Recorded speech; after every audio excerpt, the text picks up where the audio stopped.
ഏയ് പേടിക്കണ്ട മാഡം, അവനത് തുടങ്ങി വെച്ചതല്ലേ ഉള്ളൂ. മൊത്തം ഒന്ന് ക്ലീൻ ചെയ്യട്ടെ.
ദൈവമേ, ഒരെണ്ണം കിട്ടി.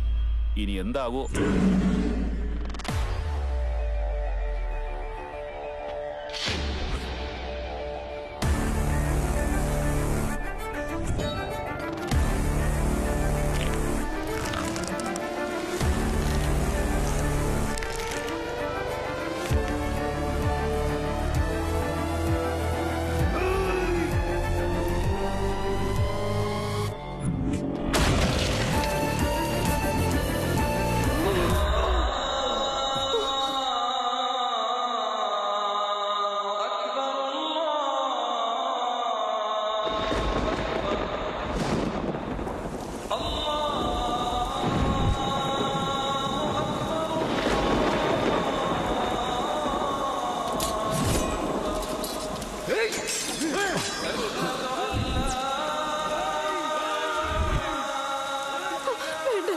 അവനെ ഇങ്ങ് തിരിച്ചു വിളിച്ചേക്ക്. അവർ അത്രയും പേരുണ്ട്, കൊല്ലു അവരെ.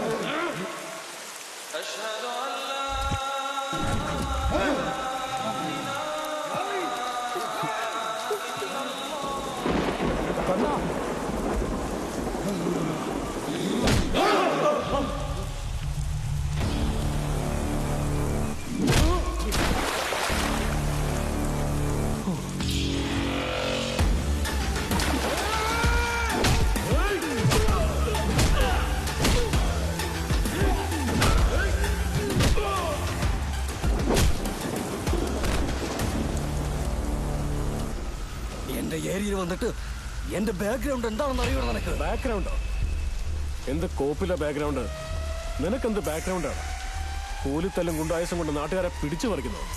എന്ത് ബാക്ക്ഗ്രൗണ്ടിന്റെ പേര് പറഞ്ഞാലും നാട്ടുകാരുടെ മെക്കിട്ട് കയറാൻ നോക്കിയാ വെട്ടിയരിഞ്ഞ് ബിരിയാണിയാക്കി പട്ടിക്ക് കൊടുക്കും ഞാൻ. ബാക്ക്ഗ്രൗണ്ടിനെ കുറിച്ച് നീ ഇനി മിണ്ടരുത്.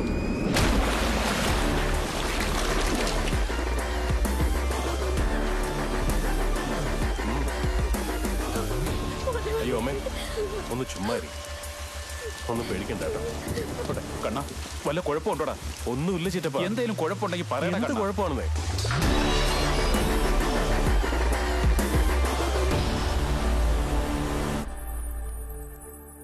ജയപ്രകാശ്, നമ്മൾ പഠിച്ചു നേടുന്നതൊക്കെ സ്വന്തം കാര്യങ്ങൾക്ക് വേണ്ടിയല്ല, ജനങ്ങൾക്ക് ഉപകാരപ്പെടണമെന്ന് പറഞ്ഞ് വോളണ്ടറി റിട്ടയർമെന്റ് ചെയ്ത IAS കാരൻ.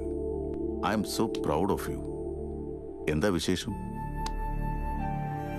ഉമാപതി, ജനങ്ങളുടെ പ്രശ്നങ്ങൾ പരിഹരിക്കുന്നതിൽ ഇന്നോളം നീ വീഴ്ചകളൊന്നും വരുത്തിയിട്ടില്ലല്ലോ.